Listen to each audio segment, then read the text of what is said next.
ஆண்டவராகிய இயேசு கிறிஸ்துவின் நாமத்தினாலே உங்களை நான் வாழ்த்தி வரவேற்கிறேன். கர்த்தருடைய பெரிதான கிருபையினாலும் அவருடைய பரிசுத்தமுடைய இரக்கங்களினாலும் ஒவ்வொரு காரியத்திற்கும் ஏற்ற விளைச்சல்களிற்குரிய பலன்களை நாம் பெற்றுக்கொள்ள வேண்டும் என்கிறது கர்த்தருடைய வேத வாக்கியங்கள்.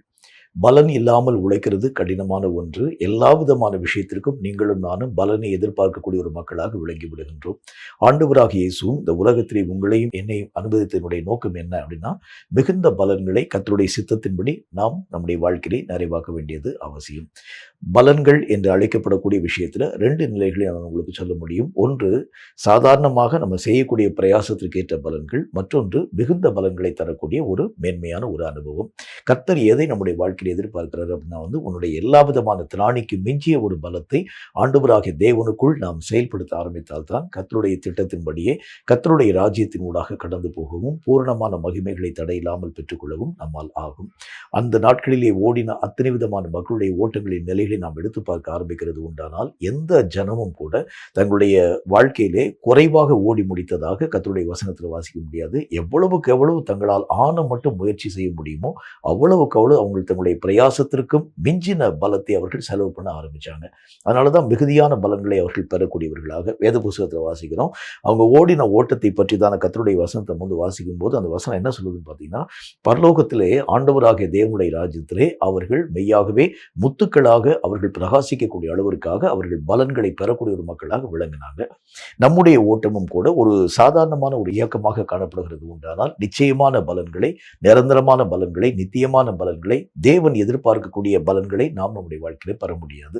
நம்முடைய எல்லா விதமான காரியத்திற்கு மிஞ்சி நம்ம வந்து ஓட ஆரம்பிக்கும் பொழுதுதான் கர்த்தராகிய தேவனுடைய திட்டத்திற்கு ஏற்ற முழுமையான பலன்களை நீங்களும் நானும் தரும் ஒரு மக்களாக விளங்க முடியும். பலன்களை பற்றி கர்த்தருடைய வேதம் என்ன சொல்றதுன்னு பாருங்க. 2 யோவானின் புஸ்தகம் 8வது வசனம் இந்த வார்த்தை நமக்கு சொல்கிறது. 2 யோவான் 8வது வசனத்தை வாசிக்கிறேன். அது என்ன சொல்றதுன்னு பாருங்க.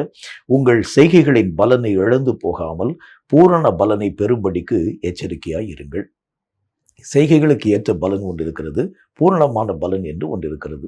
கர்த்தர் எதை நம்முடைய வாழ்க்கையில் எதிர்பார்க்கிறார் அப்படின்னா நம்ம செய்யக்கூடிய பிரயாசங்களுக்குரிய பலன்கள் அல்ல, மிகுதியான பலன்களை கர்த்தருடைய நாமத்தினாலே நீங்களும் நானும் கொடுக்க வேண்டியது அவசியம். இந்த மிகுந்த பலன்களை தரும்படிக்காகத்தான் இப்போ கர்த்தருடைய நாமத்தினால ஒரு விதையை நாம் நாட்டுகிறது உண்டானால் அந்த விதைக்குரிய அதாவது அந்த விளைச்சலாக ஒரே ஒரு மணி நெல் வருகிறது உண்டானால் அது மிகுந்த பலன்களாக நம்முடைய வாழ்க்கையிலே மெய்யாகவே கணக்கில் கொள்ள முடியாது. ஒரு நெல்லை நம்ம விதைக்கக்கூடிய நேரத்தில் ஒரு ஆயிரக்கணக்கான அந்த நெற்கள் வருகிறது உண்டானால் அது பலன்களை தரக்கூடியது என்கிறதை பற்றி நம்ம தீர்மானம் பண்றது மாதிரி தேவன் நம்முடைய வாழ்க்கையை இந்த பூமியில அனுமதித்தனுடைய நோக்கத்திற்குரிய அடிப்படை எப்படிப்பட்டதுன்னு பார்த்தீங்கன்னா, ஒரு சின்ன ஒரு பலனுக்காக அல்ல, மிகுந்த பலன்களை தேவனுடைய அந்த விருப்பத்திற்கு ஏற்ற மாதிரியான பலன்களை தரக்கூடிய அளவிற்கான செயல்களின் ஊடாக நம்ம கடந்து போக வேண்டியது அவசியமாக காணப்படக்கூடிய ஒன்று.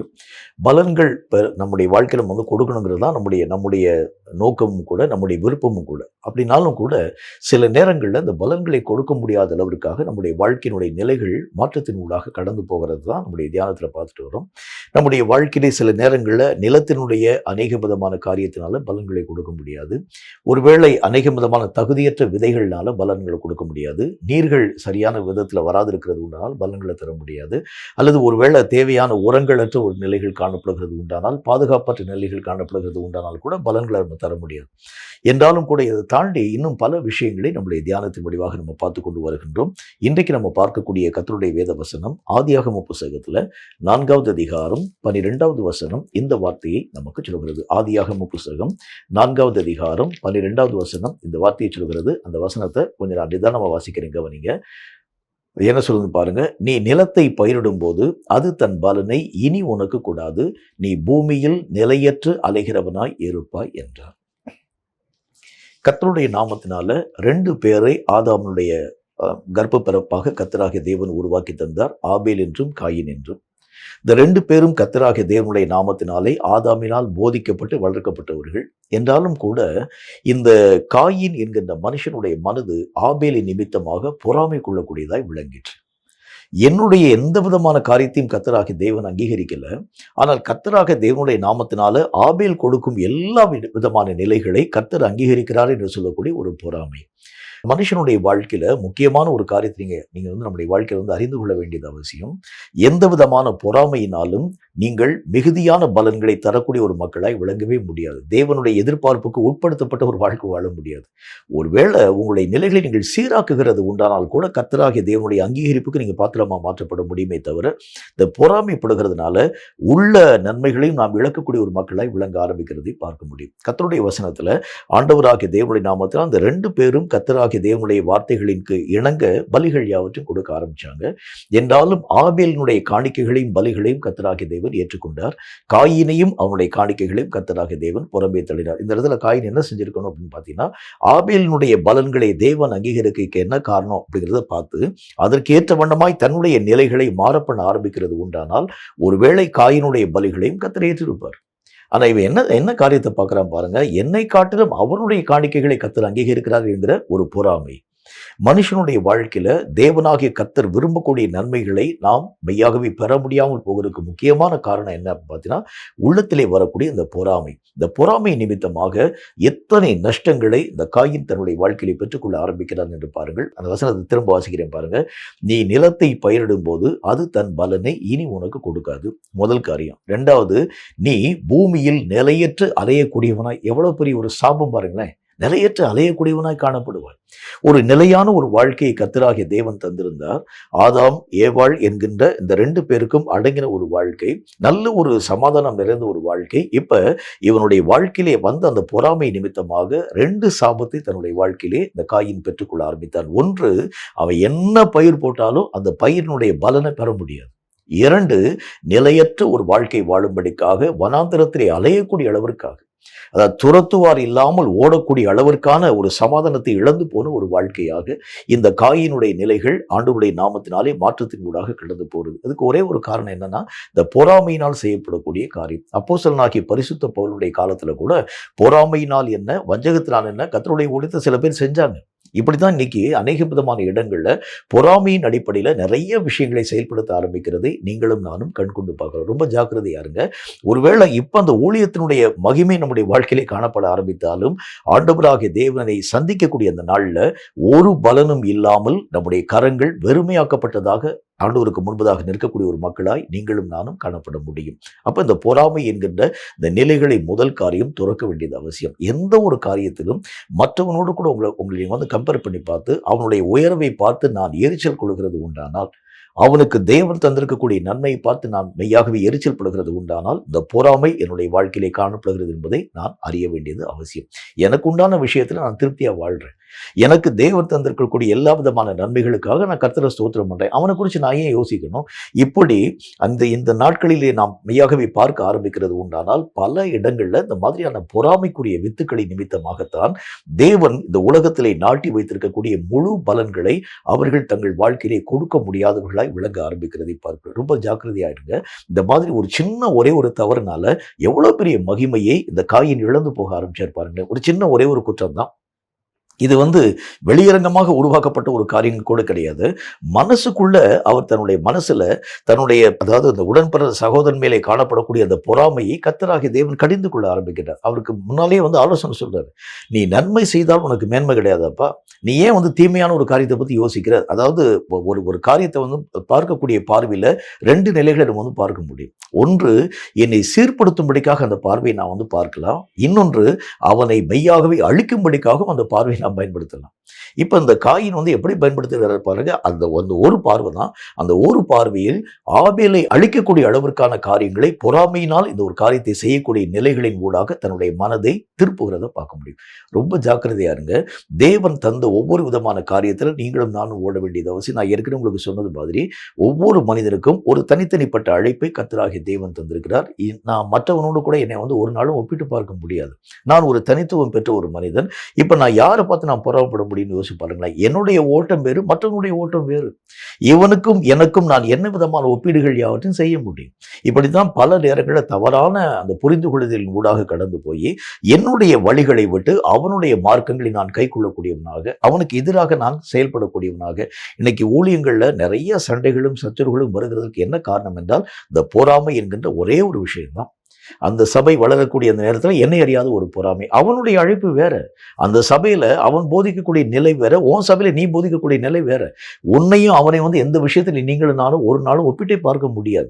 என்றாலும் கூட இந்த ஒப்பிட்டு பார்க்கக்கூடிய நிலைகள்னால தான் பல நேரங்களில் தவறுகள் உருவாக்கப்படுகிறது மட்டுமில்லாமல் முழு விளைச்சல்களுக்குரிய பலன்களை இழக்கக்கூடிய ஒரு மக்களாக, இரண்டாவது தேவன் தந்திருக்கக்கூடிய இந்த நிலையான வாழ்க்கை இழந்து போய் நிலையற்று அலையக்கூடிய ஒரு நிலைகளினூடாக கடந்து போக ஆரம்பிக்கிறதை பார்க்க முடியும்.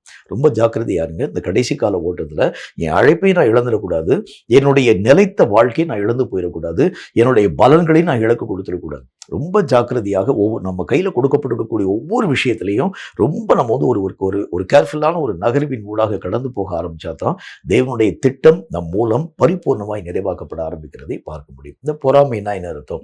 சில முக்கியமான கருத்துக்களை பற்றி உங்க கூட நான் பேச வேண்டியது அவசியம். பொறாமையை பற்றி கர்த்தருடைய வேத புத்தகம் என்ன வார்த்தையை சொல்லுதுன்னு பாருங்க. ரோமருக்கு எழுதப்பட்ட நிருபத்தில் அதில் 13வது அதிகாரம் 13வது வசனம் இந்த வார்த்தையை நமக்கு சொல்கிறது. ரோமருக்கு எழுதப்பட்ட நிருபம் 13வது அதிகாரம் 13வது வசனம் இந்த வார்த்தையை சொல்கிறது. அதை நான் வாசிக்கிறேன். களியாட்டும் வெறியும் வேசித்தனமும் காம விகாரமும் வாக்குவாதமும் பொறாமையும் உள்ளவர்களாய் நடவாமல் பகலிலே நடக்கிறவர்கள் போல சீராய் நடக்க கடவும். இந்த பொறாமை வருகிறதுக்கு முதல் காரணம் என்ன அப்படின்னு பார்த்தீங்கன்னா, வெளிச்சத்தின் வாழ்க்கை வாழாமல் இருளுக்குரிய வாழ்க்கை வாழக்கூடிய எல்லா விதமான மனுஷனுடைய வாழ்க்கையிலும் இந்த பொறாமைக்குரிய அறிகுறிகள் தோன்றுகிறதை பார்க்க முடியும். இருள்னாய் நடத்த உங்களுக்கே தெரிஞ்ச ஒரு விஷயம்தான். சில விஷயங்களுக்கு நீங்களும் நானும் மறைவுகளை தேட ஆரம்பிக்கிறதை பார்க்கலாம். சில விஷயங்களை வெளியே சொல்ல நம்மளால முடியாது. அவன் மேலே இருக்கக்கூடிய இந்த எரிச்சலை வெளியே சொல்ல முடியாது. அவன் மேலே இருக்கக்கூடிய அநேக விதமான கோபங்களை வெளியே சொல்ல முடியாது. நான் அவனுக்கு முன்பதாக நல்ல மாதிரியே நான் மெய்யாகவே நடிக்க ஆரம்பிப்பேனே தவிர உள்ளபூர்வமாய் அவரை நேசிக்க என்னால் முடியாது.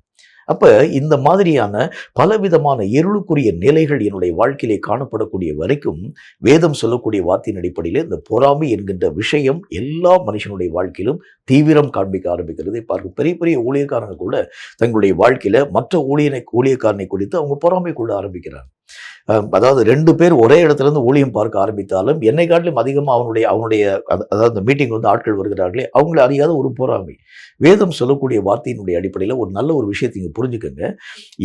எந்த மனுஷனுடைய வாழ்க்கையில் இந்த மாதிரி பொறாமைக்குரிய காரியங்கள் உருவாக்கப்படும் அப்படின்னா இன்னும் ஆரோக்கியமாக்கப்படாத இருதயத்தினுடைய உள்ளிந்திரியம் அல்லது நம்முடைய வாழ்க்கையில இன்னும் இருளுக்குரிய அதிகாரங்கள் நீக்கப்படாத ஒரு வாழ்க்கை நான் இன்னும் வாழ ஆரம்பிக்கிறது உண்டானால் எந்த காரியமாய் காணப்பட ஆரம்பித்தாலும் என்னை அறியாத ஒரு பொறாமை குணம் என்னுடைய வாழ்க்கையிலே உருவாக்கப்பட ஆரம்பிக்கிறத பார்க்குறேன். என்னை அறியாத ஒரு எரிச்சல், என்னை அறியாத ஒரு கோபம் என்னுடைய வாழ்க்கையிலே உருவாக்கப்பட ஆரம்பிக்கிறத பார்க்குறேன். இயேசு வாழ்ந்த அந்த காலத்தை பாருங்களேன். இயேசு வாழ்ந்த அந்த காலத்தில் எல்லா ஜனங்களுக்கும் ஆண்டவராகிய தேவன் நன்மை செய்யக்கூடியவர் தான் தெரிஞ்சார். அவர்கிட்ட எந்த விதமான தீமையான காரியத்தையும் பார்க்க முடியாது.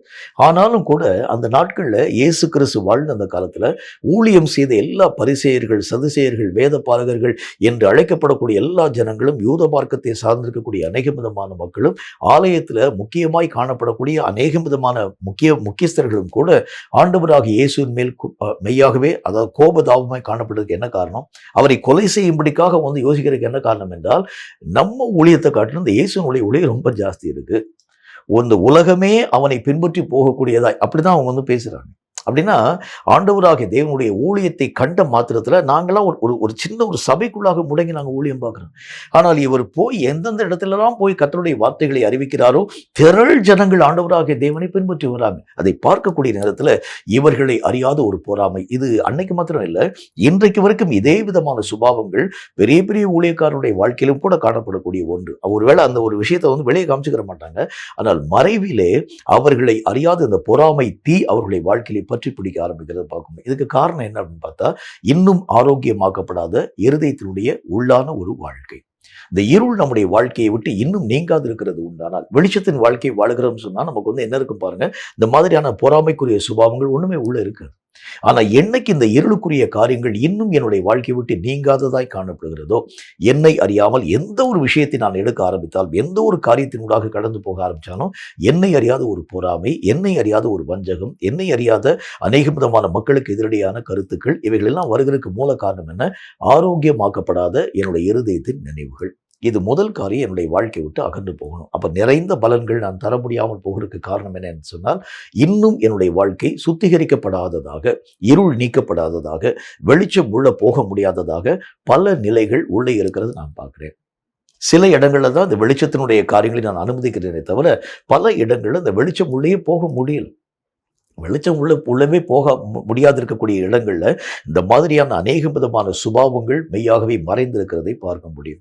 இந்த அந்த யோபுனுடைய புத்தகத்தினை எடுத்து வாசி பார்த்தீங்கன்னா, அதில் கர்த்தருடைய வேத புத்தகத்தில் ஆண்டவராகிய தேவன் சொல்லுகின்றார், பிகைமூத் என்கின்ற ஒரு பெரிய ஒரு ஜீவராசியை பற்றி சொல்லுகின்றார். இந்த ஜீவராசியை பற்றி அவர் பேசும்போது என்ன சொல்றார் பாருங்க, இவைகள் இருள் நிறைந்த அநேக விதமான கவிந்த இருள் நிறைந்த இடங்களுக்குள்ளாக இவைகள் உள்ளே மெய்யாகவே மறைந்து வாழ்க்கை வாழக்கூடியதாய் விளங்குகிறது. அப்படின்னா என்ன அர்த்தம்? இந்த இருள் இருக்கக்கூடிய இடங்கள் எல்லாம் நிறைய மிருகத்தினுடைய சுபாவம் உள்ளே இருக்கும்.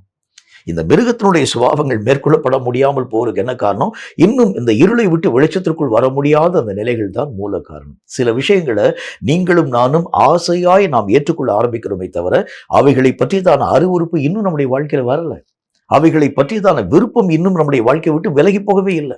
சில பாவத்தினுடைய நிலைகள் என்னுடைய வாழ்க்கையை நான் ஆக்கிரமிக்க நானே ஆசைப்படுறேன், நானே விருப்பப்படுறேன். இன்னைக்கு பல தேவனுடைய மக்களுடைய வாழ்க்கையில கூட அநேக விதமான காரியங்கள்ல வெளியரங்கமாய் ஒரு வாழ்க்கை வாழ ஆரம்பித்தாலும், அவர்கள் அந்தரங்கமான வாழ்க்கையில இன்னும் பலவிதமான பாவங்கள் அவர்களை மேற்கொள்ளக்கூடியதாகவே காணப்பட ஆரம்பிக்கிறத பார்க்க முடியும். அதனாலதான் நிறைய ஊழியக்காரனுடைய பேர் இந்த நாட்களில் மெய்யாகவே அபத்தமாக்கப்பட்டு கேவலப்படுத்தப்படுகிறதுக்கு காரணம் அதுதான். ஏன்னா உள்ள இருக்கக்கூடிய அந்த மிருகத்தினுடைய சுபாவம் உள்ள இருக்கக்கூடிய வரைக்கும் அவர்கள் வெளியரங்கமா எவ்வளவு தூரம் நடிக்கக்கூடிய வாழ்க்கை வாழ ஆரம்பிச்சாலும், இருள் நிறைந்த பகுதி, அந்த இருள் எங்கெங்கெல்லாம் இருக்கிறதோ அங்கெல்லாம் வந்து அநேக விதமான மிருகத்தினுடைய சுபாவம் உள்ள வந்துடும்.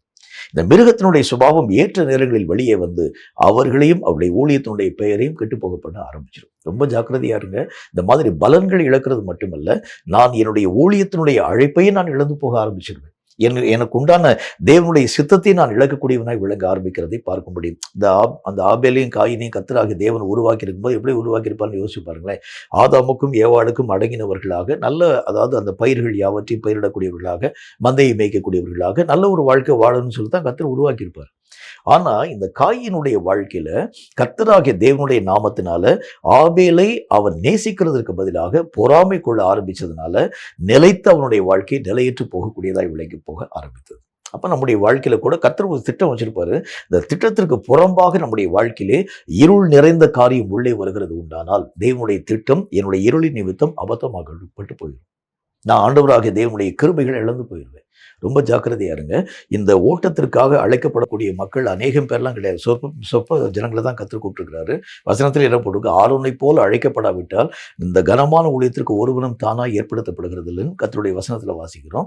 அப்போ ஆண்டவராகிய தேவன் ஒவ்வொரு மனுஷனையும் முன் குறித்து தான் இந்த ஒரு அழைப்பை தந்திருக்கிறாரு. என்றாலும் என்னுடைய மிருகத்தன்மையான சுபாவங்கள், அதாவது வெளிச்சத்திற்குள் வராது இருக்கக்கூடிய அந்தரங்கமான இருளுக்குள் மறைந்திருக்கக்கூடிய இந்த சுபாவங்களானதான் தேவன் தரக்கூடிய மேன்மையான காரியங்களை இழக்கக்கூடியவனாக, மகிமையை இழக்கக்கூடியவனாக வசனத்துல பார்க்கிறோம். பலன்கள் யாவற்றையும் இழக்கக்கூடியவனாய் விளங்க ஆரம்பிக்கிறதை பார்க்க முடியும். சிம்சோனுடைய வாழ்க்கையும் கூட இதுக்கு நம்ம எக்ஸாம்பிளா சொல்லலாம். அவனுடைய வாழ்க்கையில மறைந்திருக்கக்கூடிய இந்த பாவத்தினுடைய நிலைகள் தான் அவனுடைய அழைப்பையே அவனை விட்டு விலகக்கூடிய அளவிற்கான காரியங்களை உருவாக்க ஆரம்பிச்சது. கேட்கும் கர்த்தருடைய பிள்ளையே, ரொம்ப ஜாக்கிரதையா இருங்க. பலன்கள் நம்முடைய வாழ்க்கையில மிகுதியாய் காணப்பட வேண்டும் என்றால் ஒன்றுதான் நம்முடைய வாழ்க்கையில உருவாக்கப்படணும். இருள் நிறைந்த பகுதிகள் எல்லாம் மாற்றத்தின் மூலமாக கடந்து போய் முற்றிலும் வெளிச்சமாக்கப்படக்கூடிய அனுபவம் நம்முடைய வாழ்க்கையிலே நிச்சயமாய் வர வேண்டியது அவசியமான ஒன்று. இந்த மாதிரி வெளிச்சம் வராது இருக்கக்கூடிய மனுஷனுடைய வாழ்க்கையில தான் பொறாமை என்கின்ற நெருப்பு பற்றி எரிய ஆரம்பிக்கிறதை பார்க்க முடியும். வெளிச்சத்தின் பிள்ளைகளாக நீங்கள் நடந்து கொள்ள ஆரம்பிச்சாலே போதும், இந்த பொறாமையினுடைய காரியங்களை விட்டு வெளியேறி வர உங்களாலும் என்னாலும் ஆகும். இரண்டாவது ஒரு காரியத்தை பாருங்க. பொறாமைக்குரிய மற்றும் ஒரு காரியத்தை குறித்து கர்த்தருடைய வேதம் என்ன சொல்ல ஆரம்பிக்கிறது அப்படின்னா, 1 கொரிந்தியரின் புத்தகத்துல 13வது அதிகாரம் 4வது வசனம் இந்த வார்த்தையை நமக்கு சொல்கிறது. 1 கொரிந்தியர் 13:4 இந்த வார்த்தையை சொல்கிறது. வாசிக்கிறீங்க நீங்க. அன்பு நீடிய சாந்தமும் தயவும் உள்ளது, அன்புக்கு பொறாமை இல்லை, அன்பு தன்னை புகழாது, இருமாப்பாய் இராது. இரண்டாவது காரியத்துல அன்பற்ற ஒரு கிறிஸ்தவ வாழ்க்கை. உங்களுக்கே நல்லா தெரியும், கிறிஸ்தவம் அப்படின்னு சொன்னாலே அன்பை வெளிப்படுத்தும்படிக்காகவே கர்த்தராகிய தேவனால் உருவாக்கப்பட்டிருக்கக்கூடிய ஒரு மார்க்கம். இந்த மார்க்கத்துல அமைந்திருக்கக்கூடிய எல்லா ஜனங்களும் ஒருவரை ஒருவர் தங்களை காட்டிலும் மேன்மையாக நினைவு கூற வேண்டியது அவசியம். அப்படிதான் கர்த்தர் சொன்னார். உங்களையே நீங்கள் நீதிமான்கள் என்று நினைவிலே கொள்ளாமல் மற்றவர்களையும் நீங்கள் உயர்த்தக்கூடிய அளவிற்காக உங்களுடைய தரங்கள் காணப்படணும். மற்றவர்களுடைய விழுகை உங்களுடைய வாழ்க்கையில சந்தோஷத்தை தரக்கூடாது. மற்றவர்களுடைய எல்லா விதமான அந்த அவங்க வாழ்க்கையில் அவங்க அனுபவிக்கக்கூடிய குறைவுகள் உங்களுக்கு மகிழ்ச்சியை தரக்கூடாது. அவங்களுடைய குறைவுகளில் நீங்கள் போய் பங்கு பெறுங்க. அவங்களுடைய நிறைவான காரியங்களை இன்னும் அவங்கள உயர்த்தும்படிக்கான கிரியைகளை நீங்கள் உருவாக்குங்க. அவங்க தவறக்கூடிய நேரத்தில் அவங்களுடைய தவறுகள் யாவற்றையும் சீர்படுத்தி கர்த்தராகிய தேவனுக்குள் இப்படித்தான் ஆண்டவராகிய தேவனால் உருவாக்கப்பட்டிருக்கக்கூடிய இந்த கிறிஸ்தவம். இது முழுக்க முழுக்க அன்பினால் நிரப்பப்பட்டிருக்கக்கூடிய ஒரு மார்க்கம். இதுல பகை இல்லை, அநேக விதமான பாரபட்சங்கள் கிடையாது. ஒருவனை காட்டிலும் ஒருவன் தன்னை மேன்மைப்படுத்தக்கூடிய அனுபவம் கிடையாது. தன்னுடைய எல்லா விதமான காரியத்தையும் கர்த்தராகிய தேவன் அந்த ஊழியத்தை ஆரம்பிக்கும் போது எஸ்டாப்ளிஷ் பண்ணும்போது என்ன சொல்றாரு பாருங்க, உங்களை நீங்கள் மேன்மையாக நினைவு கூறாமல் உங்களை நடத்தக்கூடிய கர்த்தராகிய நானே ஒருவனுடைய கால்களை நான் கழுவுகிறது உண்டானால் நீங்களும் ஒருவரின் கால்களை ஒருவர் கழுவ கடவீர்கள். எப்படி சொல்றாரு பாருங்க. இப்படிதான் கர்த்தரால உருவாக்கப்பட்டிருக்கக்கூடிய இந்த கிறிஸ்தவ மார்க்கம். ஆனா இன்னைக்கு இருக்கக்கூடிய நிலைகளை நீங்க பார்க்க ஆரம்பிக்கிறது உண்டானா, அந்த ஒரு கிறிஸ்தவர்கள் மதிக்கப்பட வேண்டும் என்றால் அவர்கள் எவ்வளவு பணம் வச்சிருக்கிறாங்களோ அதை வச்சுதான் அவங்களை மதிப்பீடு செய்ய ஆரம்பிக்கிறாங்க.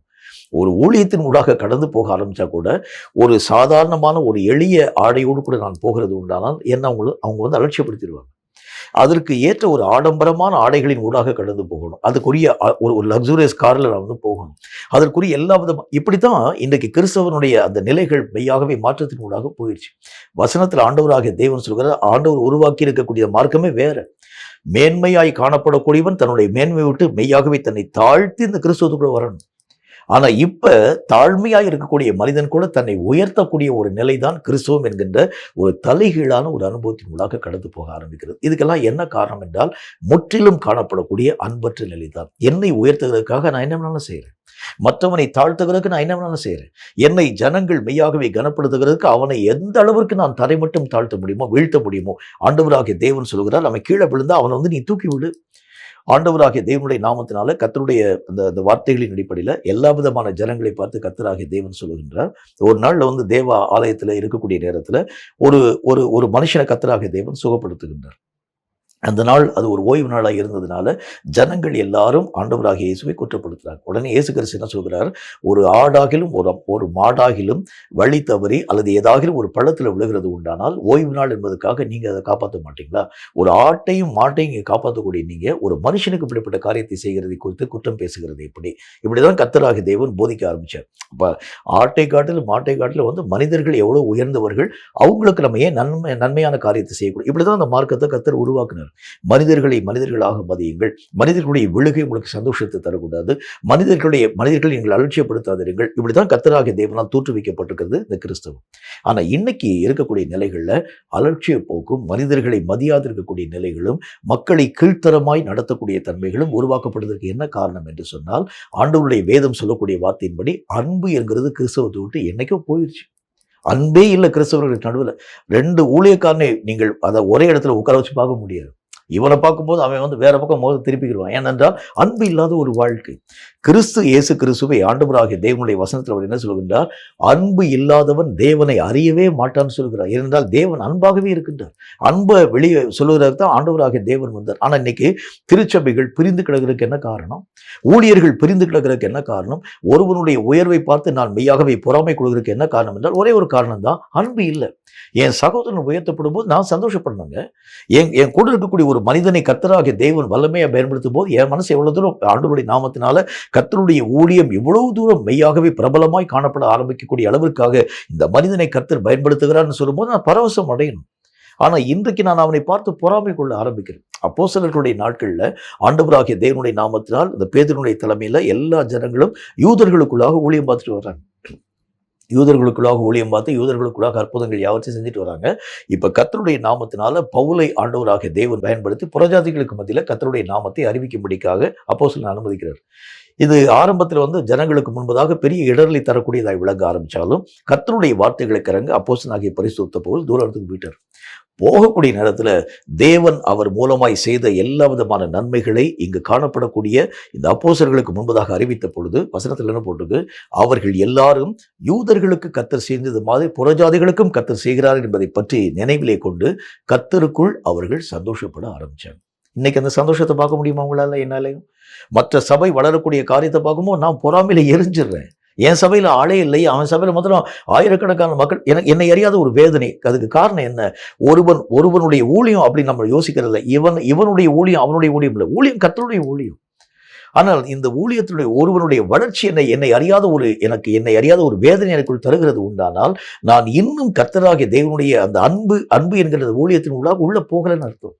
அப்ப ஆண்டவராகிய தேவன் எதை நம்முடைய வாழ்க்கையிலே வலியுறுத்துகிறான்னு சொன்னா, அன்பு இல்லாமல் நீங்கள் என்ன கிரியைகளை செய்ய ஆரம்பிச்சு. அதனாலதான் கர்த்தருடைய வசனத்துல 1 கொரிந்தியர் 13வது அதிகாரம் முழுசு அன்பதை பத்தி அவர் பேசிட்டு வர்றார். அன்பு இல்லாம நீ அந்நிய பாஷை பேசினா வேஸ்ட், அன்பு இல்லாம நீ தீர்க்கதரிசனம் பேசினா வேஸ்ட், அன்பு இல்லாம நீ தரிசனம் பார்த்தா வேஸ்ட், அன்பு இல்லாம நீ சொப்பனம் பார்த்தா வேஸ்ட். அன்பே எல்லா விதமான காரியத்துக்கும் மூல உபதேசமா இருக்கக்கூடிய ஒன்று. அப்படிதான் சொல்றாரு. அன்பு இல்லாமல் நீ என்ன காரியத்தை செயல்படுத்த ஆரம்பிச்சாலும், அற்புதங்களை செஞ்சாலும், அதிசயங்களை செஞ்சாலும், பேய்களை ஓட்டினாலும், ஆண்டவருடைய நாமத்தினால பெரிய பெரிய காரியங்களை செஞ்சாலும், அன்பு உனக்கு இல்லை என்று சொல்லி ஒண்ணுமே இல்லைன்னு சொல்றாரு. அப்ப இந்த அன்பு என்கின்ற ஒரு காரியத்தை மையமாக கொள்ளாது இருக்கக்கூடிய எல்லா விதமான இடங்களிலும் பொறாமைகள் அங்கே அதிகமாய் மிகுந்திருக்க ஆரம்பிக்கிறதை பார்க்க முடியும். அந்த சபைக்குள்ளேயே பொறாமை வரும், ஊழியர்களுக்குள்ளேயே பொறாமை வரும், மக்களுக்குள்ளேயே பொறாமை வரும், அடுத்த சபையை பார்க்கக்கூடிய நேரத்தில் பொறாமை வரும். ஒரு சபையில் காணப்படக்கூடிய 2 பேருக்குள் பொறாமை காணப்பட ஆரம்பிக்கிறதை பார்க்க முடியும். காரணம் என்ன? அன்பு இல்லாத ஒரு நிலை தான். அப்போ 2வது முக்கியமான ஒரு காரியம் என்ன? அன்பை உங்களுடைய வாழ்க்கையிலே நீங்கள் வரவழைக்க பிரயாசப்படுங்க. இந்த அன்பு இல்லை என்று சொன்னாலே நம்முடைய வாழ்க்கையில பொறாமை ரொம்ப ஜாஸ்தியாக வந்துடும். எதை பார்த்தாலும் நம்ம எரியாத ஒரு எரிச்சல், நம்ம எதை பார்த்தாலும் ஒரு பொறாமை, மற்றவனுடைய உயர்வு நமக்கு எரிச்சலை தந்துடும், மற்றவனுடைய மேன்மை நமக்கு அநேக விதமான அதை கர்த்தருடைய நாமத்தினால அவனை சபிக்கக்கூடிய அளவிற்கான காரியங்களின் ஊடாக நம்ம கடந்து போக ஆரம்பிச்சிடும். ஆனால் ஒரே ஒரு விஷயத்தை புரிஞ்சுக்கோங்க, ஊழியம் என்கிறது பல தரப்பட்ட மக்களால் செயல்படுத்தப்படக்கூடிய ஒன்றாய் விளங்க ஆரம்பித்தாலும், ஊழியம் செய்கிறவன் எவனும் தன்னுடைய உயர்வுக்காக ஊழியம் பார்க்கறது இல்லை, கர்த்தருடைய நாமத்தை உயர்த்தும்படிக்காக ஊழியம் பார்க்கிறான். அப்ப என் சகோதரன் மூலமாய் தேவன் மகிமைப்படுகிறான்னு சொல்லும்போது நான் சந்தோஷப்படணும். இதுதான் ஆண்டவராகிய தேவனால் கற்றுக் கொடுக்கப்பட்டிருக்கக்கூடிய ஒரு வார்த்தை. அந்த நாட்கள்ல கர்த்தருடைய நாமத்தினால, அதாவது அவருடைய சீஷர்கள் இயேசுவை பார்த்து ஒரு வார்த்தை சொல்றாங்க, உங்களை பின்பற்றாது இருக்கக்கூடிய அநேக விதமான மக்கள் ஊழியம் பார்க்குறாங்க, தீர்க்க தரிசனம் சொல்றாங்க, கர்த்தருடைய நாமத்தினால அற்புதங்களை செய்யறாங்க ஆண்டவர், அவங்களெல்லாம் அதாவது நாங்கள் எல்லாம் போய் மக்கள் யாரும் நிறுத்தலாமான்னு கேட்குறாங்க. உடனே இயேசு சொல்கின்றார், மெய்யாகவே சொல்லக்கூடிய அந்த வார்த்தையின் அடிப்படையில், நம்ம கூட இராது இருக்கக்கூடிய ஒரு மனிதனாய் காணப்பட ஆரம்பித்தாலும் கூட அவர்கள் கர்த்தருடைய வேலையை செய்கிறதுனால அவங்களை நீங்க தடுக்காதீங்கன்னு சொல்றாரு. ஏனென்றால் அவங்களும் கர்த்தருடைய பணியை செய்யறாங்க. ஆண்டவராகிய நான் செய்யக்கூடிய ஊழியம் தான் உண்மையான ஒரு ஊழியம், மற்றவன் செய்யக்கூடிய ஊழியம்னா தப்புன்னு கர்த்தர் பேசவே வரல.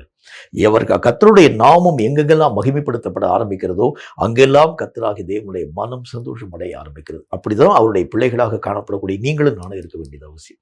நம்முடைய வாழ்க்கையில கூட ஏதாச்சும் இந்த பொறாமைக்குரிய வித்து இருக்கிறது உண்டானால் காரணம் என்ன? அன்பு என்னுடைய வாழ்க்கையில இன்னும் பரிபூர்ணம் அடையல. அன்பு பரிபூர்ணம் அடைஞ்சாலே பொறாமைக்கு அங்கே இடமே கிடையாது. என்னுடைய சபையில் இருக்கக்கூடிய ஒரு மனுஷன் கர்த்தராகிய தேவனால் பயன்படுத்தப்படுகிறார், எனக்கு சந்தோஷம்.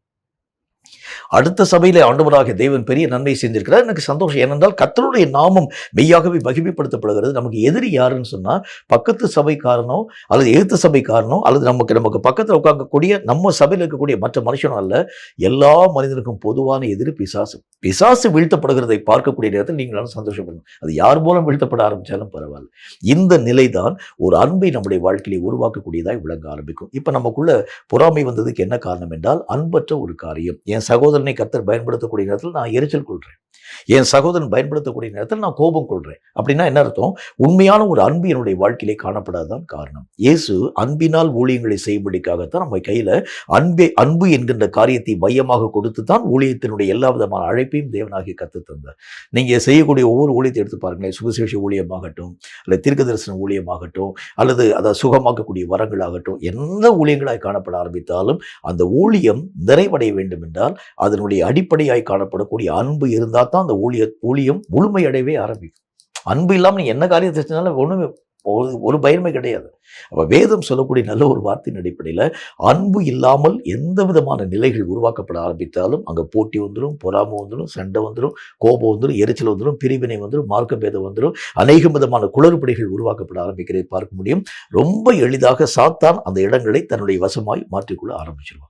கேட்கும் கர்த்தருடைய பிள்ளையே, இது ஒரு சபையா இருக்கலாம், ஒரு தனிப்பட்ட வாழ்க்கையா இருக்கலாம், ஒரு குடும்பமா இருக்கலாம், எதுவாய் காணப்பட ஆரம்பித்தாலும் அன்பினால் கட்டப்பட்டிருக்கிறது உண்டானால் அங்க பொறாமைக்கு இடமே வராது. அன்பு இல்லாத ஒரு நிலை எங்கெங்கெல்லாம் காணப்படுகிறதோ கட்டாயம் 100% பொறாமை அங்க உள்ள வந்துடும். அப்ப நம்முடைய வாழ்க்கையிலே பொறாமை வருகிறதுக்கு என்ன காரணம்? அன்பு இன்னும் தேவன் எதிர்பார்க்கக்கூடிய அளவுக்கு பூர்ணம் அடையவில்லை என்பதை நீங்களும் நானும் கற்றுக்கொள்ள வேண்டும். 3வது ஒரு காரியத்தை பாருங்களேன். கர்த்தருடைய வேதம் மற்றும் ஒரு வார்த்தை நமக்கு சொல்கிறது. கலாத்தியருக்கு எழுதப்பட்ட நிருபம் 5வது அதிகாரம் 21வது வசனம் இந்த வார்த்தையை சொல்கிறது. கலாத்தியர் 5:21 இந்த வார்த்தையை சொல்கிறது. வாசிக்கிறேன் கவனிங்க. பொறாமைகள், கொலைகள், வெறிகள், களியாட்டுக்கள் முதலானவைகளை இப்படிப்பட்டவைகளை செய்கிறவர்கள் தேவனுடைய ராஜ்யத்தை சுதந்திரிப்பதில்லை என்று முன்னே நான் உங்களுக்கு சொன்னது போல இப்பொழுதும் உங்களுக்கு சொல்லுகிறேன். மாம்சத்தின் கிரியைகளை பற்றி பவுல் பேசிட்டு வர்றார். மாம்சத்தின் கிரியைகள் எல்லாம் வெளியரங்கமாக இருக்கிறது. அதெல்லாம் எப்படி விடப்பட்ட காரியங்களை உருவாக்குகிறது. அதுல ஒரு வார்த்தையாக அவர் சொல்லுகின்றார், பொறாமைகள், கோபங்கள், எரிச்சல்கள், களியாட்டுகள் இவைகள் எல்லாம் மாம்சத்தின் கிரியைகளினால் உருவாக்கப்படக்கூடிய நிலைகளை நம்முடைய வாழ்க்கையிலே வலியுறுத்த ஆரம்பிக்கிறதுன்னு சொல்றார். இன்னும் நம்முடைய வாழ்க்கையிலே மாம்சம் மரிக்காது இருக்கிறது உண்டானால், மாம்சத்தினுடைய செயல்பாடுகளுக்கு உட்படுத்தப்பட்ட நீங்கள் வாழ்க்கை வாழ ஆரம்பிக்கிறது உண்டானால், தேவனாகிய கர்த்தருக்கு நீங்கள் தொலை தூரமாய் காணப்படக்கூடிய ஒரு மக்களாய் இருக்கிறீர்கள். மாம்சமும் இரத்தமும் கர்த்தராகிய தேவனுடைய ராஜ்யத்தை சுதந்திரிக்கிறது. மாம்சத்தோடு கூட இன்னைக்கு வரைக்கும் நீங்க வாழ்க்கையின் ஊடாக கடந்து போகிறது, எதை நீங்க எடுக்க ஆரம்பிச்சாலும் சரி, ஈவன் அது ஒருவேளை நம்முடைய ஜெப வாழ்க்கையாய் காணப்பட ஆரம்பித்தாலும் அவைகளை நீங்கள் ஆவிக்குரிய விதத்தில் நீங்க ஆசிரியக்கணும். ஒரு ஊழியத்தின் ஊடாக கடந்து போனாலும் ஆவிக்குரிய பிரகாரமாக தான் ஆசிரியக்கணும். ஏனென்றால் நீங்களும் நானும் கர்த்தராகிய தேவனுடைய நாமத்தினாலே மாம்சத்தை தொலைத்து ஆவிக்குரியவர்களாய் கர்த்தருடைய அபிஷேகத்தினால் உருவாக்கப்பட்டோம். இப்ப நம்முடைய ஓட்டம், நம்முடைய நினைவு, நம்முடைய சிந்தனைலாம் எப்படி இருக்கணும்? ஆவிக்கேற்ற வண்ணமாகவே காணப்பட வேண்டியது அவசியம். இந்த ஆவிக்குரிய நிலைகளை தாண்டி நம்ம மாம்ச பிரகாரமாக ஒவ்வொரு விதமான யோசனையும் நிலைகளும் நம்முடைய வாழ்க்கையிலே காணப்படுகிறது உண்டானால், இங்கேதான் என்ன வரும்? பொறாமை வரும், கோபம் வரும், எரிச்சல் வரும், களியாட்டுகள் வரும், தேவன் அருவருக்கக்கூடிய பல விதமான நிலைகள் உருவாக்கப்படுகிறதை பார்க்க முடியும். இன்னும் மாம்சம் மெய்யாகவே சாகாது இருக்கக்கூடிய வரைக்கும் அந்த நாட்கள்ல அப்போஸ்தலனாகிய பரிசுத்த பவுல் தன்னுடைய ஊழியத்தை நிறைவாக்கக்கூடிய நேரத்தில் அவர் சொல்லுகின்றார், என்னுடைய மாம்சம் கர்த்தராகிய தேவனுடைய நாமத்தினாலே அவரோடு கூட சிலுவையிலே அறையப்பட்டதுன்னு நான் நிச்சயித்திருக்கிறேன். அவருக்குள் நான் மரிக்கும்படிக்காக என்னுடைய மாம்சத்தினுடைய நிலைகள் எல்லாவற்றையும் ஒப்புக் கொடுக்க ஆரம்பிக்கிறேன். ஏன்னா மாம்சத்திலே எதையும் நான் சிந்திக்க கூடாது. இந்த ஆவிக்குரிய நிலை என்று அழைக்கப்படக்கூடிய இது முற்றிலும் வேறாக்கப்படக்கூடிய ஒன்று. நம்ம யோசிக்கிறதை காட்டிலும் இது வேறாக காணப்படக்கூடிய ஒரு அனுபவம் வாய்ந்த ஒன்று. ஆவிக்குரிய மனிதன் என்று அழைக்கப்படக்கூடியவன் மாம்சத்தினுடைய போர்வைகளை களைந்தவனாக, மாம்சத்தினுடைய நிலைகளை அப்புறப்படுத்தக்கூடியவனாக, மாம்சத்தை விட்டு புறம்பாக்கப்படக்கூடியவனாக, மாம்சத்தினுடைய எல்லைகளை தாண்டி ஆவிக்குரிய எல்லைகளை நோக்கி கடந்து வரக்கூடியவனாக இப்படி மாற்றத்தின் ஊடாக போனாதான் அவனுடைய ஓட்டம், அவனுடைய நிலைகள் எல்லாம் ஆண்டவராகிய தேவனுடைய அங்கீகரிப்புக்கு உட்படுத்தப்பட்டதாய் காணப்பட முடியும். இப்ப இன்னைக்கு நிறைய ஊழியங்கள்ல நீங்க எதை பார்க்கலாம்னு பார்த்தா, ஆண்டவராகிய தேவனுடைய வெளிப்பாடுகள் 1-2 காணப்பட ஆரம்பித்தாலும் முழுக்க முழுக்க மாம்சத்திலேயே அவர்கள் திட்டம் தீட்டுறாங்க. இந்த ஊழியத்தை இன்னும் பிரபலமாக செய்யறதுக்கு நம்ம என்ன செய்யலாம்?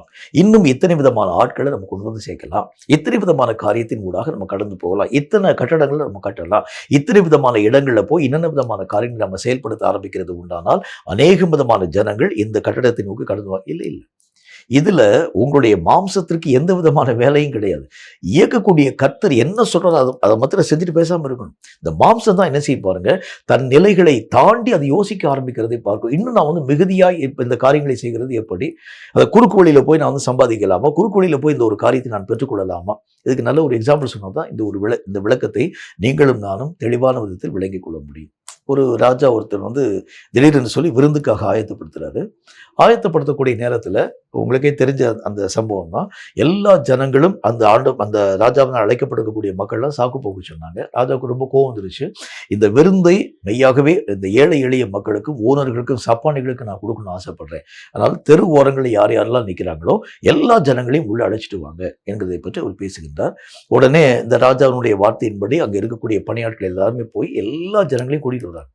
கூட்டிக் கொண்டு வரக்கூடிய எல்லா ஜனங்களுக்கு மத்தியில் அது ராஜா உள்ள பார்க்குறாரு. அந்த பந்திசாலை முழுவதும் ஏராளமான ஜனங்களால் நிரப்பப்பட்டிருக்கிற ராஜாவுடைய கண்கள் பார்த்து சந்தோஷப்பட்டுருச்சு. அவர் சொல்றாரு, பரவாயில்ல, இந்த விருந்தை நான் வேஸ்ட் பண்ணாம எல்லா விதமான ஏழை எளிய மக்களும் என்னுடைய விருந்தை சாப்பிடும்படியான காரியங்களை செய்யும். ராஜா பார்த்துட்டே வர்றாரு. ஒரே ஒரு மனிதன் மட்டும் கல்யாண வஸ்திரம் தெரியாத ஒரு மனிதனா நிற்கிறான். ராஜா அவனை பார்த்து கேட்கிறாரு, இந்த ஒரு இடத்துக்குள்ளாக நீ வந்திருக்கிறாயே, இந்த இடத்துக்குள்ளாக வரக்கூடிய நேரத்தில் தகுதியற்றவனாய் நீ உள்ளே நுழைந்தது எப்படின்னு கேட்கிறாரு. இப்போ நிறைய நேரத்தில் நீ யோசிச்சு பாருங்களேன், நல்ல ஒரு காரியத்தை யோசிச்சு பாருங்க. நேர் வழியாக நீங்கள் வந்திருக்கிறது எல்லாருடைய அழைப்பின்படி நீங்கள் வந்திருக்கிறது உண்டானா எல்லா மக்களுக்கும் என்னென்ன காரியத்தை தந்திருக்கிறாங்களோ அதை இவனும் வாங்கியிருப்பான். அப்போ இந்த மாம்சத்தில் ஒரு மனுஷன் ஆசரிக்கும் போது குறுக்கு வழியை நாட ஆரம்பிச்சிடும். மாம்சத்துல ஏதாகிலும் ஒரு காரியத்தை நான் பெற வேண்டும் என்று சொன்னால் குறுக்கு வழியில ஏதாகிலும் ஒரு காரியத்தை சம்பாதிக்கலாம். இதுக்கு இன்னொரு ஒரு உதாரணத்தை சொல்றேன் பாருங்களேன். அப்போஸ்தலர்களால் அந்த நாட்கள்ல பெரிய பெரிய அற்புதங்கள் உருவாக்கப்படக்கூடிய காரியங்களை கண்ட மாத்திரத்துல கர்த்தருடைய நாமத்தினால பேதுரு என்கின்ற மனுஷனின் மூலமாய் பெரிய அற்புதங்களை கர்த்தராகிய தேவன் செயல்படுத்த ஆரம்பித்தார். அவர் போய் நின்று கர்த்தருடைய வார்த்தைகளை அறிவிக்கிறாரு, பிரசங்கம் பண்றாரு. அந்த நேரத்துல பரிசுத்த ஆவியினுடைய வல்லமை பொழிந்தருளக்கூடிய இந்த காரியங்களை கண்ட மாத்திரத்துல அங்க இருக்கக்கூடிய ஒரு மனுஷன் போய் நேரா போய் கேட்கிறான், இந்த பரிசுத்த ஆவியினுடைய வரத்தை, அதாவது என்னுடைய கரங்களுக்குள்ளாக நீங்கள் தர வேண்டும் என்று சொல்லி அதற்கு ஈடாக நான் பணத்தை தரேன்னு கேட்கிறாரு. யோசிச்சு பாருங்களேன். இப்போ ஆவிக்குரிய நிலைகளை மாம்சத்திலே நீங்களும் நானும் ஆசிரிக்க முயற்சி பண்ணினால் என்ன நடக்கும்? அதுதான் கர்த்தர் நமக்கு சொல்லுகின்றார். எந்த ஒரு காரியமாய் காணப்பட ஆரம்பித்தாலும் இப்படித்தான் நம்ம போக வேண்டும், அப்படிதான் போகணும். நிறைய நேரங்களில் இந்த மாம்சத்திலே நீங்க எடுக்கக்கூடிய முடிவுகள் தான் ஆவிக்குரிய அநேக விதமான நஷ்டங்களுக்கு காரணமாய் காணப்படக்கூடிய ஒன்றாக விளங்கி விடுகிறது. ரொம்ப ஜாக்கிரதையா இருங்க. ஆவிக்குரிய நிலை என்கிறது முற்றிலும் வேறாக்கப்பட்டிருக்கக்கூடிய ஒன்று, மாம்சத்தினுடைய நிலை முற்றிலும் வேறாக்கப்பட்டிருக்கக்கூடிய ஒன்று. இதுவும் அதுவும் ஒன்றாக இணைக்கப்படுகிறது உண்டானால் நிச்சயமாய் தேவனுடைய சித்தமல்ல, இந்த உலகத்திலே சாத்தானுடைய விருப்பங்கள் உங்கள் மூலம் உருவாக்கப்பட ஆரம்பிக்கிறத பார்த்துடலாம். அதனால ரொம்ப ஜாக்கிரதையாங்க. ஆவிக்குரிய நிலைகள் என்று சொன்னால் அதை ஆவிக்குரிய விஷயத்திலாம் நீங்க அப்ரோச் பண்ணணும். அதுல மாற்று கருத்தாக மாம்சத்துல எங்கேயாச்சும் நீங்க அதுக்குரிய அந்த காரியத்தை நீங்க செய்யலாம்னு சொல்லி கர்த்தர் எந்த விதத்திலும் மாம்சத்திற்கு ஆவிக்குரிய நிலைகளிலே அனுமதி தரவே இல்லை. அப்ப இந்த இடத்துல கர்த்தராகிய தேவனுடைய வேதம் சொல்லக்கூடிய வார்த்தையின் அடிப்படையில பொறாமைகளும் எரிச்சல்களும் கோபங்களும் ஒரு சபையில வருதுன்னு சொன்னாலே என்ன அர்த்தம்? அங்க ஆவிக்குரிய நிலையே இல்லை, முழுக்க முழுக்க மாம்சத்தினுடைய தன்மை தான். அங்க பார்க்கக்கூடிய நேரத்துல என்னை அறியாமல் கோபமும் தாபமும் எரிச்சலும் அன்பற்ற நிலைகளும் காணப்படுகிறது உண்டானால் அங்க ஆவிக்குரிய நிலைகளுக்கு இடமே இல்லைன்னு அர்த்தம். ஈஸியா நீங்க இந்த ஒரு காரியத்தை நீங்க அதாவது இந்த ஒரு காரியத்தை பத்தி நீங்க யோசிச்சிடலாம், அல்ல நீங்க ஜட்ஜ் பண்ணிடலாம். ஒரு ஆவிக்குரிய திருச்சபைக்கும் ஆவிக்குரிய காரியங்களுக்கு புறம்பாக்கப்பட்டிருக்கக்கூடிய சபைக்கு என்ன வித்தியாசம் என்றால், தேவனாகிய கர்த்தரால் உரைக்கப்படாத எல்லா நிலைகளும் ஒரு சபையில் இருக்கிறது உண்டானால் அது ஆவிக்கு புறம்பாக்கப்பட்டிருக்கக்கூடிய மாம்சத்தினால் இயக்கப்பட்டிருக்கக்கூடிய சபை. ஆவியிலே நிரம்பி இருக்கக்கூடிய சபை வசனங்களிலே என்னென்ன விதமான காரியங்கள் கர்த்தராகிய தேவனால் வலியுறுத்தப்பட்டிருக்கிறதோ அவைகள் முழுக்க முழுக்க அந்த திருச்சபையிலே உங்களாலும் என்னாலும் நேருக்கு நேராய் பார்க்க முடியும். அன்புனா அன்பை பார்ப்பீங்க, தாழ்மைனா தாழ்மை பார்ப்பீங்க, பரிசுத்தம்னா பரிசுத்த பார்ப்பீங்க. ஏனென்றால் அந்த திருச்சபை ஆவியினால் இயக்கப்பட்டிருக்கக்கூடிய ஒரு சபையா இருக்கிறதுனால அங்க மாம்சத்திலே காணப்படக்கூடிய எந்த அணுகுமுறைக்கும் இடமே இல்லை. சபையில கோபதாபம் இருந்துச்சுனாலும் சரி, சபையில அநேக விதமான எரிச்சல் காணப்பட ஆரம்பிச்சாலும் சரி, மற்றவங்களுடைய உயர்வு என்னை அறியாத அதாவது மனத்தாங்கலை உருவாக்கக்கூடிய நிலைகளை நான் பார்க்க ஆரம்பிச்சாலும் சரி, அந்த சபையிலே ஆவிக்குரிய நிலைகள் எவ்வளவு வேணும் இல்லை என்பதை அறிந்து கொள்ளுங்கள். இந்த ஆவிக்குரிய தன்மை என்கிறது முழுக்க வேறு, மாம்சத்தினுடைய கிரிகள் என்பதை முழுக்க வேறு. இன்னைக்கு திருச்சபைகளுக்குள்ளாக நீங்க கடந்து போகிறது உண்டானால், ஊழியர்களுக்குள்ளாக கடந்து போகிறது உண்டானால் ஆவிக்குரிய நிலைகளை தாண்டி மாம்சத்தினுடைய எல்லா செயல்பாடுகளை உங்களாலும் என்னாலும் நேருக்கு நேராய் பார்க்க முடியும். அதான் கர்த்தர் சொல்கின்றார், இந்த மாம்சத்தினுடைய நிலைகள் முற்றிலும் அழிக்கப்பட ஆரம்பிச்சா மட்டும்தான், ஆவிக்குரிய நிலைகளாக உங்களுடைய நிலைகள் மாற்றத்தின் ஊடாக கடந்து போக ஆரம்பித்தால் மட்டும்தான் பொறாமைகள் அங்கே ஒரு நாளும் வராது. என்னன்னா இந்த பொறாமை மாம்சத்தினால் வரக்கூடிய ஒன்று. இந்த ஆவிக்குரிய நிலைகளில் நீங்கள் வரக்கூடிய நேரங்கள் வரைக்கும் பொறாமை உங்க வாழ்க்கையில வராது, யோசிச்சே பார்க்காது. அதை பத்தினால் அந்த நினைவுகள் கூட நம்முடைய வாழ்க்கையில வராது. என்னைக்கு அந்த ஆவிக்குரிய நிலைகளை தாண்டி நீங்கள் மாம்ச ரீதியான காரியங்களின் ஊடாக போறீங்களோ அப்போ அந்த பொறாமை தன்னால வந்துடும். ஆகவேதான் கர்த்தர் சொல்கின்றார், நீங்கள் மாம்சத்திற்கு உட்படுத்தப்பட்ட வாழ்க்கை வாழ்றீங்களா, ஆவிக்குரிய உட்படுத்தப்பட்ட ஒரு வாழ்க்கை வாழ்றீங்களா என்கிறதை பற்றி எப்படி நான் நிதானித்து பார்க்க முடியும் என்றால், இந்த மாதிரி கோபங்களும் தாபங்களும் பொறாமைகளும் எரிச்சல்களும் வன்முறைகளும் தேவனுக்கு பிரியமற்ற காரியங்களும் எனக்குள் இருக்கிறதை நான் பார்க்கிறது உண்டானா, என் சபையில் இருக்கிறத பார்க்கறது உண்டானா, நான் முழுக்க முழுக்க ஆவிக்குரியவனாக இல்லை, மாம்சத்தின் அணுகுமுறையிலே இன்னும் நான் வாழ்க்கையை வாழ்கிறேன் என்பதை கற்றுக்கொள்ள வேண்டியது அவசியம். இப்போ உங்களே நீங்க ஐடென்டிஃபை பண்ணிக்கலாம், எது என்னுடைய வாழ்க்கையிலே மிகுந்து காணப்படக்கூடிய ஒன்றாக விளங்குது. எதை நான் அப்ரோச் பண்ணாலும், எதை நான் அணுக ஆரம்பித்தாலும், எந்த நோக்கத்தில் நான் அணுக ஆரம்பிக்கிறேன், இப்படி என்னுடைய அணுகுமுறையை வைத்தே நான் ஆவிக்குரியவனா அல்லது மாம்சத்துக்குரிய ஒரு மனுஷனா என்பதை நிதானித்து பார்க்க என்னால் முடியும். இன்னொரு காரியத்தை பாருங்க, கர்த்தருடைய வேதம் மற்றும் ஒரு வார்த்தையை சொல்கிறது. சங்கீதங்களின் புத்தகத்துல 106வது அதிகாரம் 13 முதல் 16 வரை இருக்கக்கூடிய வசனங்கள் இந்த வார்த்தையை நமக்கு சொல்ல. சங்கீதம் 106வது அதிகாரம் 13வது வசனம் துவங்கி 16வது வசனம் வரைக்கும் கொஞ்சம் நிதானம் வாசிக்கிறீங்க நீங்க. ஆனாலும் சீக்கிரமாய் அவருடைய கிரியைகளை மறந்தார்கள், அவருடைய ஆலோசனைக்கு அவர்கள் காத்திராமல். 14வது வசனம், வனாந்திரத்திலே இச்சை உள்ளவர்களாகி அவாந்திர வெளியிலே தேவனை பரீட்சை பார்த்தார்கள். 15வது வசனம், அப்பொழுது அவர்கள் கேட்டதை அவர்களுக்கு கொடுத்தார், அவர்கள் ஆத்துமாக்களிலேயோ இளைப்பை அனுப்பினார். 16வது வசனம், பாளையத்தில் அவர்கள் மோசேயின் மேலும் கர்த்தருடைய பரிசுத்தனாகிய ஆரோனின் மேலும் பொறாமை கொண்டார்கள். தேவன் செய்த செயல்களை பற்றிதான நினைவு இருக்கக்கூடிய வரைக்கும் அங்க பொறாமை இருக்காது. தேவன் ஒரு காரியத்தை உருவாக்கி வச்சிருக்கிறாருன்னு சொன்னா அந்த நியமங்களுக்கும் சட்டங்களுக்கும் திட்டங்களுக்கும் உட்படுத்தப்பட்ட ஒரு வாழ்க்கையை நீங்கள் வாழுவீங்க. ஆனா என்னைக்கு நீங்க கர்த்தராகிய தேவனை உங்களுடைய செயல்களை மறக்கிறீங்களோ, தேவனுடைய அந்த நியமங்கள் யாவற்றையும் நாம் அலட்சியப்படுத்த ஆரம்பிக்கிறதை பார்க்க முடியும். இன்னைக்கு நிறைய திருச்சபைகள் நீங்க பார்த்தீங்கன்னா, சபை போதகருக்கு மதிப்பே கிடையாது. மதிக்கவே மாட்டாங்க. ஒரு ஒரு சில சபைகள்ல அந்த சபை போதகரை ஒரு சாதாரணமான ஒரு ஒரு பணிவிடைக்காரனை போலவே பயன்படுத்த ஆரம்பிக்கிறோம். அதுக்கு காரணம் என்ன தெரியுமா? அவங்க சொல்லுவாங்க, அவங்கள்ட்ட கேட்டீங்கன்னா சொல்லுவாங்க, நாங்க அவங்களுடைய எல்லா விதமான தேவைகளுக்குரிய காணிக்கைகளை தர ஆரம்பிக்கின்றோம். அப்ப ஏன் அவங்க இந்த ஒரு காரியத்தை எங்க வீட்டுல செய்யக்கூடாது? இப்படி கேட்பாங்க. கர்த்தருடைய வேத புஸ்தகத்துல தேவன் ஒரு காரியத்தை நியமனம் பண்ணியிருக்கிறது உண்டானால் அவைகளை மாற்ற எவனுக்கும் அதிகாரம் இல்லை. எப்ப இந்த ஒரு மாற்றத்தினுடைய நிலைகள் உருவாக்கப்படுகிறது அப்படின்னா ஒரே ஒரு விஷயம்தான். வேதம் சொல்கிறதை போல தேவனை நாம் மறக்க மறக்க மறக்க மறக்க தேவனுடைய நியமங்களையும் நாம் அலட்சியப்படுத்த ஆரம்பித்து விடுகின்றோம். தேவனுடைய செயல்களை நாம் மறந்து போக ஆரம்பிக்கிறது உண்டானால், தேவனாகிய கர்த்தர் என் கூட இருக்கிறார் என்பதை பற்றி தான் நிலைகளை நான் மறக்க ஆரம்பிக்கிறது உண்டானால், தேவனுடைய நியமங்களுக்கும் நீங்களும் நானும் உட்படுத்தப்படாத ஒரு வாழ்க்கை வாழக்கூடியவர்களாய் விளங்கி விடுகின்றோம். இன்னைக்கு நிறைய இடங்களை பார்க்க ஆரம்பிக்கிறது உண்டானால், திருச்சபைகளை கர்த்தருடைய அசைவாடுதலை பார்க்க முடியாது. ஊழியங்களில் கர்த்தருடைய அசைவாடுதலை பார்க்க முடியாது. ஆண்டவராகிய தேவனுடைய செயல்பாடுகளை, தேவனுடைய திட்டங்களை அந்த ஊழியங்களை பார்க்க முடியாது. அவர்கள் தங்கள் மாம்ச பிரகாரமாக யோசிப்பாங்க, இப்படி போகலாம் யோசிப்பாங்க, அப்படி போகலாம் யோசிப்பாங்க, இப்படி செய்யலாம் யோசிப்பாங்க. இப்படிப்பட்ட எல்லா விதமான இடங்களிலும் அங்கே கர்த்தராகிய தேவன் ஊழியங்களை விட்டு வெளியே நிறுத்தப்பட்டவராக, இவங்க தான் அந்த ஊழியத்தை செய்யக்கூடியவர்களாக, தேவனுக்கும் அந்த ஊழியத்துக்கு சம்மந்தமே இல்லாத ஒரு மக்களாக விளங்கி விடுறாங்க. அப்ப கர்த்தருடைய வேத புஸ்தகத்துல எந்த ஒரு காரியமாய் காணப்பட ஆரம்பித்தாலும், எதை நாம் இழக்க கொடுக்க ஆரம்பித்தாலும், ஒரு நாளும் உங்கள் தேவனாகிய கர்த்தரை மட்டும் இழக்க நீங்கள் சம்மதிக்கவே கூடாது. இது ரொம்ப ஜாக்கிரதையா இருக்க வேண்டிய ஒரு காலம். நிறைய நேரங்கள்ல நம்முடைய வாழ்க்கையில மிகுதியாக பலவிதமான காரியங்கள் வரும்பொழுது கர்த்தரை நம்ம விட்டுறோம், மறந்துடும். பலவிதமான உரிமைகள் நம்முடைய வாழ்க்கையில வரக்கூடிய நேரத்தில் எதுக்காக நான் பிடிக்கப்பட்டேங்கிறது நான் மறந்து போயிடுறேன். கர்த்தருடைய அழைப்பை நான் மறந்து போக ஆரம்பிச்சேன். பணம் என் கையில் வந்த உடனே என்னுடைய நடை உடை பாவனையெல்லாம் மாற்றத்துக்கு உள்ளா போயிடுது. ஒரு காலத்தில் ஏழையாக எளியவனாக என்னையே நான் தரை மட்டும் தாழ்த்தக்கூடியவனாக சர்வசாதாரணமாக நான் எல்லா மக்களுக்கு முன்பதாக, அதாவது ஒரு சாதாரணமான ஒரு வாழ்க்கை வாழக்கூடியவனாக விளங்கினேன். என்னைக்கு பணம் வந்துச்சோ, என்னைக்கு பொருள் வந்துச்சோ, என்னைக்கு ஆஸ்தி வந்துச்சோ, அந்தஸ்து வந்துச்சோ, என்னைக்கு பெருமை வந்ததோ, என்னைக்கு புகழ் வந்ததோ, அன்றைக்கு என்னுடைய நடை உடை பாவனைகள் எல்லாம் மாற்றத்தின் உள்ளாக போயிடுச்சு. அப்படின்னா காரணம் என்ன? நான் என் தேவனாகிய கர்த்தரை மறந்து, அவருடைய திட்டங்களை மறந்து என் இஷ்டப்படியே ஓடக்கூடியவனாய் விளங்க ஆரம்பித்து விடுகிறேன். தேவனை மறக்கிறது என்ன அர்த்தம்னா, தேவன் என்னை எதுக்காக அழைச்சிருக்கிறாங்கிறதே நான் மறந்துடுறேன். கர்த்தர் என்னை அழைத்திருக்கக்கூடிய நோக்கம் என்ன? நீங்களும் நானும் ஒரு பெரிய ஒரு லக்ஸூரியஸான அதெல்லாம் கிடையாது. பரதேசியாக நீங்களும் நானும் இருக்கணும் கடைசி வரைக்கும். அதான் உங்க ஓட்டம். எல்லா விதமான நிலைகளிலும் உங்களுடைய வாழ்க்கையினுடைய எல்லா விதமான காரியங்களும் சந்திக்கப்பட ஆரம்பித்தாலும், எல்லா இடத்திலும் நீ உன்னுடைய வாழ்க்கையிலே இந்த உலகத்துக்குரியவன் அல்ல என்கிற நினைவோடு கூடவே உன்னுடைய வாழ்க்கையுடைய நிலைகள் காணப்பட வேண்டும். இயேசு கிறிஸ்துவை பல இடங்களில் பல மக்கள் பேசிட்டே வர ஆரம்பிச்சாங்க. எந்த இடத்துல இயேசுவை பெற்று அவர்கள் கேள்வி கேட்க ஆரம்பிச்சாலும், என்னுடைய ராஜ்யம் இந்த உலகத்துக்குரியது கிடையாதுன்னு சொல்றாரு. நான் இந்த உலகத்துக்குரியவன் அல்லன்னு சொல்றாரு. நான் உலகத்தான் அல்லாது போல நீங்களும் உலகத்துக்குரிய அல்லன்னு சொல்றாரு. அப்படின்னா அவருடைய நினைவு எல்லாம் ஒரே ஒரு நினைவு தான். எனக்கும் இந்த உலகத்துக்கும் சம்பந்தமே இல்லை.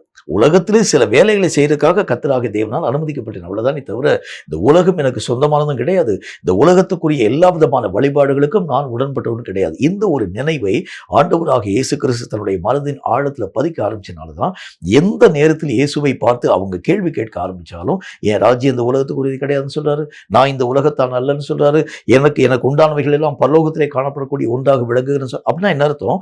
அவருடைய எல்லா விதமான திட்டங்களையும், தேவன் தந்திருக்கக்கூடிய ஒவ்வொரு விதமான விஷயங்களையும் மறவாதவராய் இயேசு கிறிஸ்து காணப்பட ஆரம்பிச்சார். இன்னைக்கு சில உயர்வுகள் வந்த உடனே கர்த்தரை நம்ம மறந்துடுறோம்.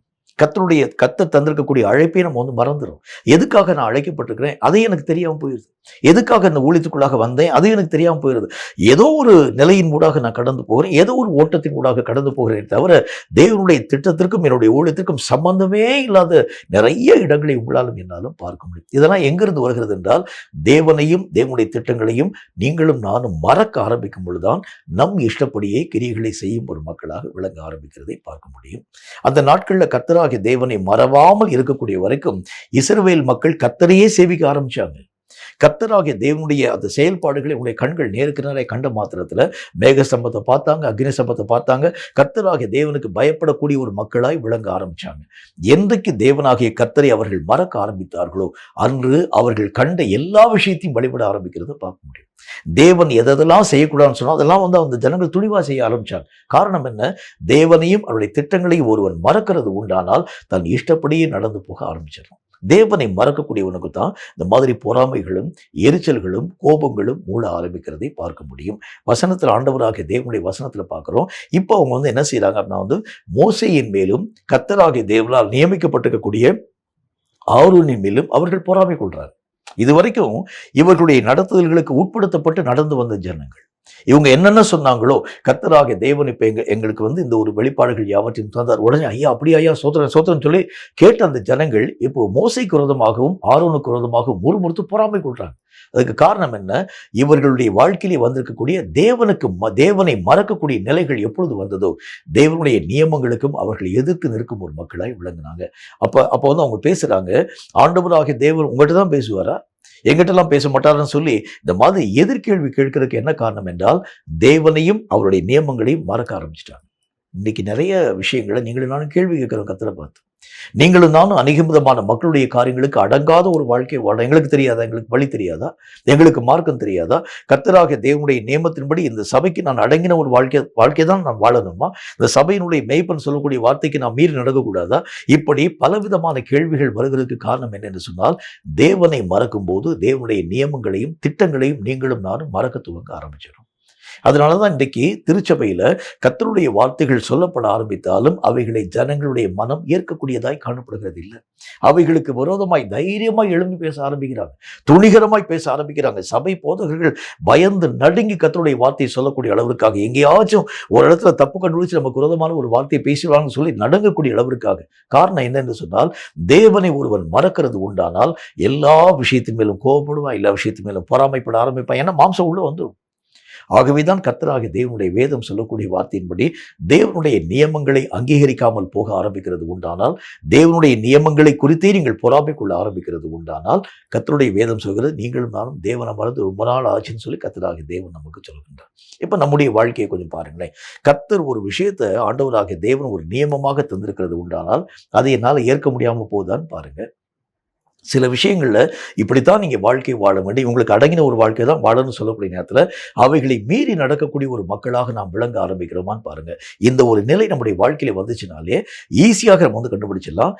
தேவனாகிய கர்த்தரை நான் மறந்து எவ்வளவு நாள் ஆகிருச்சு, இந்த நியமங்களை என்னால் ஏற்றுக்கொள்ள முடியல, இந்த ஒரு காரியத்தை ஏற்றுக்கொள்ள முடியல, இந்த விஷயங்கள் கர்த்தராகிய தேவன் சொல்லக்கூடிய இந்த வார்த்தைகளை அங்கீகரிக்க ஒரு நாள்ல தேவன் என்ன சொன்னாலும் கேட்டோம், தேவன் என்ன பேசினாலும் அந்த காரியங்களுக்கு நீங்களும் நானும் கீழ்ப்படியக்கூடிய ஒரு மக்களாய் விளங்க ஆரம்பிச்சோம். இப்போ உதாரணமா பாருங்களேன், ஆண்டவருடைய நாமத்தினால இந்த பிலேயாம் என்கிற தீர்க்கதரிசிக்கு கர்த்தராகிய தேவன் கழுதையின் மூலமாக கர்த்தருடைய வார்த்தைகளை சொல்லுகின்றார். அந்த வார்த்தைகளை கேட்ட பிலேயாம் அது பேசப்படக்கூடியது ஒரு மனுஷன் கிடையாது, ஒரு மிருகம் என்று அறிய ஆரம்பித்தாலும் அந்த வார்த்தைகள் கர்த்தருடைய வார்த்தைகள் என்று பிலேயாம் ஏற்றுக்கொள்ள ஆரம்பிச்சான். இன்றைக்கு தேவனாகிய கர்த்தருடைய மனிதர்களின் மூலமாய் மனிதர்கள் கர்த்தருடைய வார்த்தைகளை அவர்கள் பேசக்கூடிய நேரத்திலே அவைகளை ஏற்க முடியாமல் போனதுக்கு என்ன காரணம் என்றால் தேவனை விட்டு நம்ம எங்கேயோ போயிட்டோம்னு அர்த்தம், தேவனை நம்ம மறந்துட்டோம்னு அர்த்தம், தேவனாகிய கர்த்தருக்கு எனக்கு சம்மதம் இல்லைன்னு அர்த்தம். அன்றைக்கு கழுதை பேசின வார்த்தையை கேட்ட பிலேயாமை போல கூட நமக்கு கிடையாது. இன்னைக்கு மனிதர்கள் மூலமாய் கர்த்தர் வெளிப்படுத்தக்கூடிய காரியங்களை கூட ஏற்க என்னால முடியல. கர்த்தருக்கு ஒரு திட்டத்தை நம்முடைய வாழ்க்கையை தரக்கூடிய அந்த காரியத்தை கூட ஏற்க எனக்கு மனசு வரல. அப்ப அதுக்கு என்ன காரணம் என்றால் ஆண்டவராகிய தேவனுடைய நாமத்தினால் என்றைக்கோ நான் கர்த்தரை விட்டு தொலைந்து போயிட்டேன், தூரமா வந்துட்டேன், மறந்துட்டேன் அவருடைய கிரியைகள். அன்றைக்கு கர்த்தராகிய தேவன் மனிதர்களை வைத்து மட்டும் மனிதர்களுக்கு ஆலோசனை தரக்கூடியவராய் இல்லை. ஒரு காக்காயை பயன்படுத்தி கர்த்தராகிய தேவன் அற்புதங்களை செய்கிறார், ஒரு கழுதையை பயன்படுத்தி கர்த்தராகிய தேவன் வார்த்தைகளை பேசுகிறார், ஒரு மீனை பயன்படுத்தி தீர்க்கதரிசிக்கு ஆண்டவராகிய தேவன் அநேக விதமான ஆலோசனைகள் யாவற்றையும் தரக்கூடியவராய் விளங்க ஆரம்பிக்கின்றார். எத்தனை விலங்குகளையும் எத்தனை ஜீவராசிகளையும் கர்த்தராகிய தேவன் பயன்படுத்தி மக்களுக்கு பாடங்கள் யாவற்றையும் கற்பிக்கக்கூடியவராய் விளங்க ஆரம்பிச்சார் பாருங்க. ஆனா இன்னைக்கு மனிதர்களின் மூலமாய் தேவன் பேசும் விஷயங்களை கூட கேட்க உங்களாலும் என்னால முடியல. அதுக்கு காரணம் என்ன? தேவனை மறந்து எவ்வளவோ வருஷம் ஆயிடுச்சு நமக்கு. அதனால தான் அந்த காரியங்களை குறித்து நீங்களும் நான் பொறாமப்படுறோம். மாம்சத்தினால் அவைகளை நான் நிதானித்து பார்க்கக்கூடிய ஒரு மக்களாய் விலகி விடுகிறோம், நியாயந்திருக்கிறோம். ஆண்டவராகிய தேவனுடைய நியமங்களை நம்ம குற்றப்படுத்த ஆரம்பிக்கிறதை பார்க்க முடியும். கேட்கும் கர்த்தருடைய பிள்ளையே, இந்த தேவனை மறக்கக்கூடிய ஒவ்வொரு விதமான நேரங்களிலும் கூட பொறாமைகளும், கோபங்களும், எரிச்சல்களும், வாக்குவாதங்களும், மூர்க்கங்களும், வன்மங்களும், வன்கண்களும் நம்முடைய வாழ்க்கையிலே தடையில்லாமல் உருவாக்கப்பட ஆரம்பிக்கும் என்கிறதில் சந்தேகம் ஒன்றும் இல்லை. இன்னொரு காரியத்தை குறித்து கர்த்தருடைய வேதம் என்ன விதமான வார்த்தையை நமக்கு சொல்கிறது என்று பாருங்கள். ஆதியாகம புத்தகத்துல 37வது அதிகாரம் அதுல 11வது வசனம் இந்த வார்த்தையை நமக்கு சொல்கிறது. ஆதியாகமம் 37வது அதிகாரம் 11வது வசனம் இந்த வார்த்தையை சொல்கிறது. வாசிக்கிறீங்க, அது என்ன சொல்றதுன்னு பாருங்க. அவன் சகோதரர் அவன் மேல் பொறாமை கொண்டார்கள், அவன் தகப்பனோ அவன் சொன்னதை மனதிலே வைத்துக் கொண்டார். சகோதரர்கள் மேல எல்லா விதமான சகோதரர்களும் அங்க இருக்கக்கூடிய யோசேப்பின் மேல பொறாமை கொள்றாங்க. இவனுக்கு இருக்கக்கூடிய இந்த வாழ்க்கையினுடைய நிலைகளை பார்க்கக்கூடிய ஜனங்கள் எல்லாருமே ரொம்ப கோபப்படுறாங்க. இவனுக்கு ஆண்டவராகிய தேவன் சொப்பனங்களை காமிக்கிறாரு, தரிசனங்களை காமிக்கிறாரு, வரக்கூடிய அந்த வெளிப்பாடுகளை பற்றி கர்த்தர் பேசுகின்றார். இந்த மாதிரியான காரியங்களை கண்ட மாத்திரத்தை எங்களுக்கெல்லாம் இந்த ஒரு விஷயம் இல்லையே, ஆனால் இவன் இப்படிப்பட்ட காரியங்கள் யாவற்றையும் பேச ஆரம்பிக்கிறார் என்று சொல்லி இவனை பார்க்கும் போதே அவர்களுக்கு மகா பெரிய கோபமும் எரிச்சலும் அந்த வன்கண்ணும் அவருடைய வாழ்க்கையை உருவாக்கப்பட ஆரம்பிக்கிறதை பார்க்க முடியும். முதல் ஒரு விஷயத்தை நீங்கள் புரிஞ்சுக்கங்க. ஏதாகிலும் ஒரு காரியத்தை ஆண்டவராகிய தேவன் ஒருவருக்கு தருகிறது உண்டானால், நான் ஏற்கனவே உங்களுக்கு சொன்னது மாதிரி பூமியிலே அல்லது வானத்தில் அநேக விதமான நட்சத்திரங்களை கர்த்தராகிய தேவன் உண்டாக்கி வைத்திருக்கிறார். அவைகள் ஒன்றுக்கு ஒன்று வெளிச்சத்தை கொடுக்கக்கூடிய காரியமாக இருக்கட்டும், அல்லது அதனுடைய சைஸாக இருக்கட்டும், அதாவது ஒளியை தரக்கூடிய ஒரு காரியமாக இருக்கட்டும், அதனுடைய வீரியமாய் காணப்படட்டும், இது ஒன்றுக்கு ஒன்று ஒத்ததாக உருவாக்கப்பட்டதல்ல, எல்லாம் தனித்தனியாக வெவ்வேறு விதமாகவே கர்த்தர் உண்டாக்கி வச்சிருக்கிறார். அதே மாதிரி தான் யோசேப்புக்கு கொடுக்கப்பட்ட அழைப்பு வேறு, அங்க இருக்கக்கூடிய சகோதரனுக்கு கொடுக்கப்பட்டிருக்கக்கூடிய அழைப்பு வேறு. ஆனா இவங்க என்ன செய்யறாங்கன்னா, இந்த காரியங்களை அவனோடு கூட ஒப்பிட்டு பார்க்கறாங்க. இவனுக்கு மட்டும் இத்தனை விதமான தரிசனம் வந்ததற்கு என்ன காரணம்? இவனுக்கு மட்டும் இத்தனை விதமான சொப்பனங்கள் வருகிறதுக்கு என்ன காரணம்? இவனும் எங்க கூட தானே வாழ்க்கை வாழக்கூடியவன், இவனும் எங்க கூட தானே ஊழியங்களின் ஊடாக கடந்து வரக்கூடியவன், இவனும் தானே எங்க அப்பாவினால் வளர்க்கப்பட்ட ஒரு பையன், இவனுக்கு மட்டும் இந்த மாதிரியான சொப்பனங்களும் தரிசனங்களும் வந்து கர்த்தராகிய தேவன் பேசினார் என்பதை பற்றி அவன் பேசுகிறதுக்கு என்ன முகாந்திரம் உண்டு? அவன் மேல உங்களுக்கு கோபம் வருது. இப்போ கர்த்தருடைய வேதம் சொல்லக்கூடிய வார்த்தையின் அடிப்படையில் நான் ஏற்கனவே உங்களுக்கு சொன்ன மாதிரி, நீங்கள் உங்களுக்குத்தான் நிகரானவர்களை தவிர உங்களையும் மற்ற எந்த விதமான மனிதனையும் ஒப்பிட்டு பார்க்கக்கூடாது. இந்த மாதிரி ஒப்பிட்டு பார்க்கக்கூடிய நேரத்தில் தான் நிறைய தவறுகள் நம்முடைய வாழ்க்கையை உருவாக்கப்பட ஆரம்பிக்கிறதை பார்க்க முடியும். நான் ஏற்கனவே உங்களுக்கு சொன்னது மாதிரி பைபிளில் அநேக விதமான தீர்க்கதரிசிகளை பார்க்கலாம். ஏசாயாவை பார்க்கலாம், எரேமியாவை பார்க்கலாம், எசேக்கியேலை பார்க்கலாம், தானியேலை பார்க்கலாம், அப்புறம் ஆபகூக்கை பார்க்கலாம், ஆமோஸை பார்க்கலாம். இப்படி பல தீர்க்கதரிசிகளை பார்த்துட்டு வரலாம். ஆனால் ஒவ்வொரு தீர்க்கதரிசிகளும் ஒவ்வொரு விஷயத்திலும் அவங்க யூனிக்காக காணப்பட ஆரம்பிக்கிறாங்க. அவங்களுக்கு ஒப்பாக வேற எந்த விதமான மனுஷனையும் பார்க்க முடியாது. எலியா தீர்க்கதரிசியை பார்க்கலாம், எலிசா தீர்க்கதரிசியை பார்க்கலாம். இவங்களுடைய ஓட்டம் வேறு, ஏசாயாவுடைய ஓட்டம் வேற. ஏசாவினுடைய ஓட்டம் வேற, எரேமியாவுடைய ஓட்டம் வேற. எரேமியாவுடைய ஓட்டம் ஒன்றாக காணப்பட ஆரம்பித்தாலும் எசேக்கியேல் தீர்க்கதரிசியினுடைய ஓட்டம் வேற. இப்படி ஒவ்வொரு மனிதனையும் ஆண்டவர் அவங்க மொத்தமாக ஒரு தீர்க்கதரிசியாக உருவாக்கப்பட ஆரம்பித்தாலும் அவங்களுடைய ஓட்டத்தில் எவ்வளவு வித்தியாசம் இருக்குன்னு பாருங்களேன். அப்போ இப்படித்தான் ஆண்டவராகிய தேவனால் அழைக்கப்பட்டிருக்கக்கூடிய ஒவ்வொரு மனிதருக்கும் ஒவ்வொரு தனித்தனியான பாதைகளை கர்த்தர் வச்சிருக்கிறார். இப்போ எனக்கு இருக்கக்கூடிய பாதை வேற, உங்களுக்கு இருக்கக்கூடிய பாதை வேற. இப்போ ஏன் பாதையோட உங்க பாதை நீங்க ஒப்பிட்டு பார்க்கக்கூடாது? என்னுடைய வழிக்கு இசைந்ததாக வேற யாரும் இருக்கிறாங்க? யாருமே கிடையாது. உங்களுக்கு நீங்க தான். அப்போ இந்த இடத்துல இவங்க செய்யக்கூடிய மிகப்பெரிய தவறு என்ன அப்படின்னு பார்த்தீங்கன்னா, யோசேப்பை தங்களுடைய ஓட்டத்திற்கு ஒப்பிட்டு பார்க்க ஆரம்பிக்கிறாங்க. இந்த ஒப்பிட்டு பார்க்கக்கூடிய நிலைகளில் தான் பொறாமை என்கின்ற நிலை நம்முடைய வாழ்க்கையிலே அதிகமாய் உருவாக்கப்படக்கூடியதாய் விளங்கி விடுகிறது. எந்த விஷயத்திலும் நீங்களும் நானும் எந்த காரியத்தோடும் கூட ஒப்பிட்டு பார்க்கக்கூடாது. இயேசுவுக்கு அங்கே இருக்கக்கூடிய பரிசேயர்கள், சதுசேயர்கள், வேதபாரகர்கள், அங்கே இருக்கக்கூடிய நியாயசாஸ்திரிகள், இவங்க மேலே ஆண்டவராகிய இயேசுவுக்கு பொறாமை கிடையாது. காரணம் என்ன தெரியுமா? அவர் இந்த மக்களை தன்னோடு கூட ஒரு விஷயத்தையும் ஒப்பிட்டு பார்க்கல. ஆனா அவங்க இயேசுவை தங்களுடைய ஓட்டத்திற்கு ஒப்பிட்டு பார்க்க ஆரம்பிச்ச பொழுதுதான் இயேசுவை குறித்து அவர்கள் பொறாமை கொள்ள ஆரம்பிக்கிறார். இப்ப பாருங்களேன், நல்ல ஒரு எக்ஸாம்பிள் பாருங்க. இயேசு அவர்களை தன்னோடு கூட ஒப்பிட்டு பார்க்காமல் இருந்ததுனால அவர்களை பற்றி ஆண்டவராகிய தேவன் எவ்வளவேனும் கவலைப்படவும் இல்லை. அவங்களை பத்தி ஆண்டவராகிய தேவன் பொறாமை கொள்ளவே இல்லை. அவங்க பெரிய சபையில உட்கார்ந்துருக்காங்க, பெரிய ஆலயத்தை கட்டியிருக்கிறாங்க. நான் அங்கே போய் ஏசாயா தீர்க்கதரிசியின் புத்தகத்தை எடுத்து வாசிக்கிறேன்னு சொல்லி கர்த்தராகிய தேவன் எந்த விதமான காரியத்தை பற்றி ஆண்டவராகிய இயேசு கிறிஸ்து பொறாமைப்படலை. ஆனால் உலகமே அவனை பின்பற்றி போக போகிறது என்று சொல்லி காணக்கூடிய நேரத்தில் இந்த ஜனங்கள், நியாயசாஸ்திரிகள், வேதபாரகர்கள், அங்கு காணப்படக்கூடிய பரிசேயர்கள், எல்லா ஜனங்களும் இயேசுவை பார்த்து பொறாமை கொண்டதற்கு காரணம் என்னென்று சொன்னால், இவர்கள் தங்களையும் இயேசுவையும் ஒப்பிட்டு பார்க்க ஆரம்பித்தாங்க. இந்த ஒப்பீடு செய்யக்கூடிய காரியத்தில் தான் நிறைய நேரங்களில் நம்மை அறியாத பொறாமையும் கோபமும் எரிச்சலும் மூர்க்கமும் உருவாக்கப்பட ஆரம்பிக்கிறத பார்க்க முடியும். முதல் காரியம், நீ நல்ல ஒரு விஷயத்தை ஆழமான விதமாக நீ தெரிந்து கொள்ள வேண்டும். எந்த விஷயத்திலும் ஆண்டவராகிய தேவன் ஒன்றோடு கூட ஒன்று இசைந்ததாக கர்த்தர் எதையும் உருவாக்கல. கர்த்தர் அநேக விதமான மரங்களை உருவாக்கினார். ஒவ்வொரு மரத்தையும் தனித்தனி தன்மை உள்ளதாகவே உருவாக்க ஆரம்பித்தார். ஒவ்வொரு செடிகளையும் கர்த்தராகிய தேவன் உருவாக்கினார். ஒவ்வொரு செடிகளும் ஒவ்வொரு ஸ்பீஷஸுக்கும் வித்தியாசப்படுத்தி கர்த்தராகிய தேவன் உருவாக்கினார். இதற்கும் அதற்கும் ஒப்பாக ஒன்னையும் உங்களால் சொல்ல முடியாது. சில செடிகள் மருத்துவ குணம் வாய்ந்ததாக, சில செடிகள் விஷச்செடிகளாக, சில செடிகள் அநேக விதமான முட்களை முளைப்பிக்கக்கூடியதாக, சில செடிகள் அந்த நிலத்தை கெடுக்க, இப்படிலாம் கர்த்தர் உருவாக்கி வச்சிருக்கிறார். அப்ப எந்த செடிக்கு எந்த செடி நீங்க ஒப்பிட்டு பார்ப்பீங்க? ஒரு செடிகளுக்கு மத்தியிலே, ஒரு மரங்களுக்கு மத்தியிலே இத்தனை வித்தியாசத்தை கர்த்தர் உருவாக்கி வைத்திருக்கும் பொழுது உங்களுக்கு நிகர் நீங்கள் யாரை ஒப்பீடு செய்து பார்ப்பீங்க? இப்ப நம்முடைய வாழ்க்கையில இந்த மாதிரி பொறாமை வருவதற்கு என்ன காரணம் என்று சொன்னால், நிறைய இடங்களை நம்ம ஒப்பிட்டு பார்க்க ஆரம்பிக்கிறோம். இது தவறான ஒரு புரிந்து கொள்ளுதல். அவனுடைய ஓட்டம் வேற, என்னுடைய ஓட்டம் வேற. அவன் எழுதக்கூடிய தேர்வே வேறு, நான் எழுதக்கூடிய எக்ஸாமினேஷனே வேறு. அவன் மேத்ஸ் எழுதுனா, நான் அதாவது ஒரு இது அந்த பயாலஜி சம்மந்தப்பட்ட ஒரு காரியத்தை நான் எழுதுகிறேன். நான் அவனை பார்த்து நான் அநேக விதமான பொறாமைப்படுகிறது. எப்படி மேத்ஸில் இவ்வளோ சென்டம் வாங்கியிருக்கிறான் ஐயா, நான் அதாவது ஜுவாலஜி படிக்கிறேன், நான் பயாலஜி படிக்கிறேன், எனக்கு மார்க் கம்மியாக இருக்குன்னு சொல்லி அவனோடு கூட நான் என்னை ஒப்பிட்டு பார்க்கிறேன். எப்படி? அவனுடைய சப்ஜெக்டே வேறு, என்னுடைய பாடமே வேற. இதே மாதிரி தான் ஒவ்வொரு மனிதனுக்கும் தேவன் வைத்திருக்கக்கூடிய அழைப்பு வித்தியாசப்படுத்தப்படக்கூடிய அந்த காரியத்தில் நீங்களும் மற்றவர்களும் எப்படி ஒப்பீடு செய்து பார்க்க முடியும்? ஆகவே தான் இந்த மாதிரி ஒப்பீடு செய்யக்கூடிய காரியத்தில் தான் நிறைய நேரங்களில் நம்மை அறியாத கோபமும் பொறாமையும் எரிச்சலும். அவன் பெரிய சபை கட்டிட்டான், அவன் பெரிய ஒரு ஊழியத்தை கட்டிட்டான், அவனுக்கு இத்தனை ஆத்துமாக்கள் போகிறாங்க, இத்தனை ஜனங்கள், அவனுடைய வழியில் அவன் போகக்கூடிய காரியங்களை அவன் சரியாக செய்கிறதுனால அவனுடைய வழிகளை கர்த்தர் ஆசீர்வதிக்கிறார். அது வேற. உன்னுடைய வழியில் நீ அதே விதமான மார்க்கத்தின் ஊடாக தேவன் உனக்கு வச்சிருக்கக்கூடிய வழி நீ போயிட்டீன்னா அதனுடைய அந்த காரியங்களுக்குரிய முழுமையும் உன்னுடைய வாழ்க்கையில் பெற முடியும். அவனை மாதிரியே நானும் மாற வேண்டும் என்று சொன்னால் அவைகளின் மூலமாகத்தான் பொறாமையும் எரிச்சலும் இந்த நாட்களில் அதிகமாய் உருவாக்கப்பட ஆரம்பிக்கிறது. இப்போ சாத்தான் செய்யக்கூடிய பெரிய தந்திரத்தை பாருங்க. ஒரு கண் மயக்கத்தை உருவாக்கி அவன் பெரிய சபையை கட்டிட்டான், நீ மொத்தம் கட்டலை. அவனுடைய ஊழியத்தில் எத்தனை விதமான மக்கள் சப்போர்ட்டர்ஸ் இருக்கிறாங்க பாருங்க. உனக்கு ஆளே இல்லை பாரு.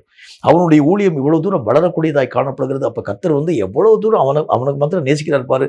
இப்படி இந்த மாதிரி பொறாமை தீயை சாத்தான் உருவாக்க ஆரம்பிக்கிறார். நீங்க மொத்தம் தெளிவான ஒரு மக்கள் அறிஞ்சிட்டு வச்சுக்கோங்களேன், அவன் ஓட்டம் வேறையா, என் ஓட்டம் வேறையா, நான் ஏன் அவனை பார்த்து பொறாமப்படணும்னு சொல்லிட்டீங்கன்னா சாத்தான் வெட்கப்பட்டு ஓடிய போயிடும். இன்னைக்கு சாத்தானுடைய கிரியைகள் தீவிரப்படுத்தப்படுகிறதுக்கு காரணம் என்ன? கண் மயக்கத்தை உருவாக்கி அவனையும் உன்னையும் ஒப்பிட்டு பார்க்கக்கூடிய அநேக விதமான தந்திரங்களை, உபாயங்களை பிசாசு உருவாக்குறார். ரொம்ப ஜாக்கிரதையா இருங்க. இந்த மாதிரி ஒப்பீடு செய்கிறது ஆண்டவராகிய தேவனுக்கு பிரியமற்ற ஒன்று. பொறாமை நம்முடைய வாழ்க்கையிலே வளர்க்கக்கூடிய மகா பெரிய வித்துக்களிலே ஒன்று இதுதான்.